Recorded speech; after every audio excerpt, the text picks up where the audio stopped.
So I have a lot of movies on the agenda for today. We'll see how many I managed to actually get through. The first one was 1954's Pushover. This was today's Noir Alley pick. It was one that I have wanted to see for a while, and I held off during November because I saw it was going to be on Noir Alley. So it is the film debut of the one, the only Kim Novak, one of my favorite actresses. She's in so many of my favorite films. She gives so many of my favorite performances. I will always stand for Kim Novak. So, in this film, directed by Richard Quine, it's based on two novels by William S. Ballinger, one called The Night Watch and one called Rafferty.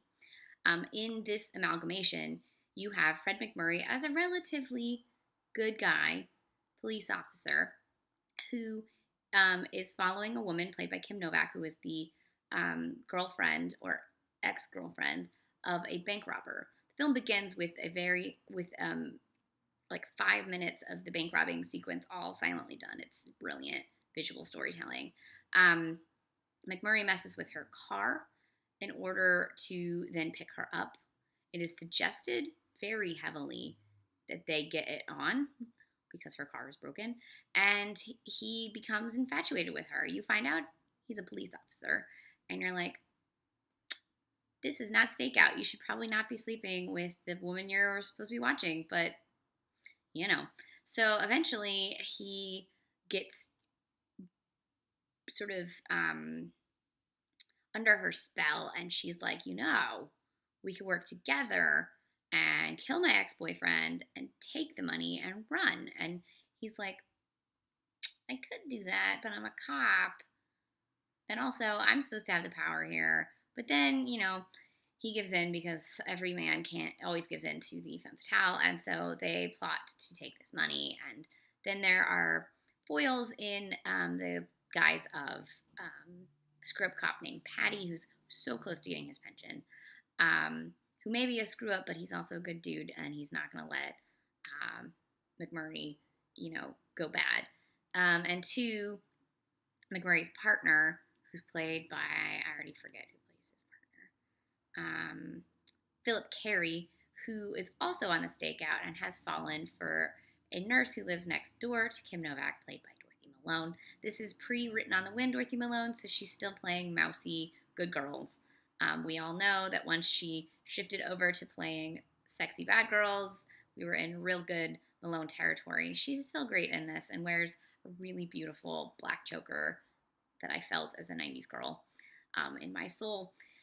So things go awry, and there's a lot of smoking in this movie. There's a lot of similarities to Double Indemnity, and with plotting and trying to escape. And obviously, because it's 1954, things are not going to go the way of the criminals, and everyone dies, or many people die. It's beautifully shot by Lester H. White and edited by Jerome Toms. It's a Columbia film. Kim Novak wears some really scandalous outfits designed for her by Jean-Louis, who also did her amazing costumes in Bell Book and Candle, which if you've not seen that, it is December, it's Christmas time, definitely watch Bell Book and Candle.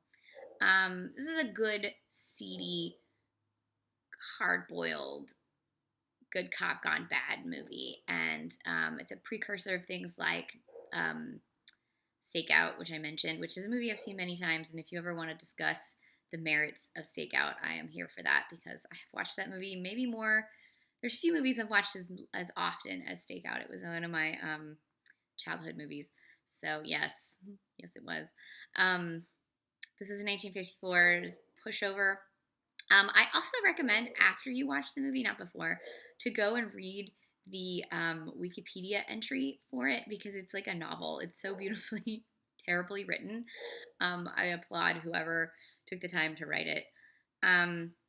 So this is a great noir. You should definitely check it out. I think it's on DVD from Columbia Crime.